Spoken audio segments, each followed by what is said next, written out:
Sinon, aujourd'hui, eh bien, c'est la journée nationale des aidants. Ils sont plus de 8 millions en France à accompagner tous les jours des malades qui leur sont proches, sans évidemment jamais compter leur temps, Thomas. Et sans compter leur énergie non plus, quitte à s'oublier un peu parfois.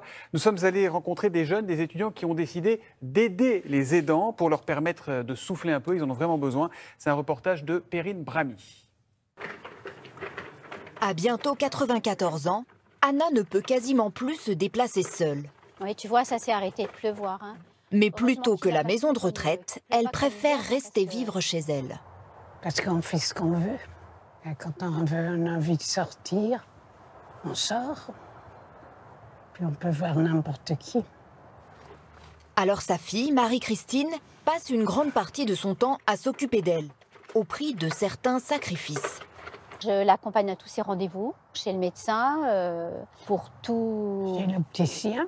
Chez l'opticien, comme vendredi après-midi, chez l'ophtalmo.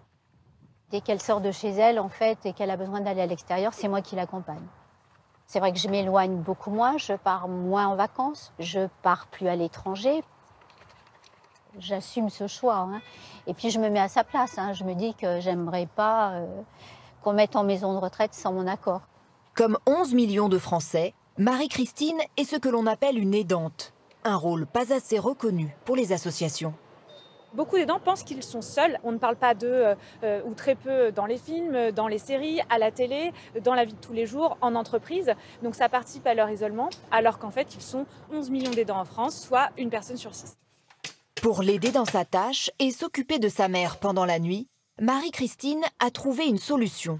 Maman, ce soir, c'est Mariama qui vient. C'est bien. Une plateforme qui met en relation des personnes en perte d'autonomie, comme Anna, avec des étudiants en santé rémunérés pour les accompagner. Bonsoir Mariama. Bonsoir Anne-Veille. Mariama, 24 ans, est étudiante en soins infirmiers. C'est Mariama. Elle restera jusqu'au lendemain matin, 8 h, auprès d'Anna. Bonne soirée. C'est rassurant de savoir que quelqu'un s'occupe de maman et je rentre, je suis sereine et je vais passer une nuit tranquille. Je suis tombée une fois. Et ma fille, elle ne veut pas que je reste toute seule. Je vous prépare la tisane et puis vos médicaments. Sans moi, je pense qu'elle allait avoir des difficultés. Du coup, pour aller aux toilettes ou pour prendre un verre d'eau, c'est un confort. Et la sécurité aussi. Après déduction fiscale, cette présence rassurante revient à 52 € la nuit.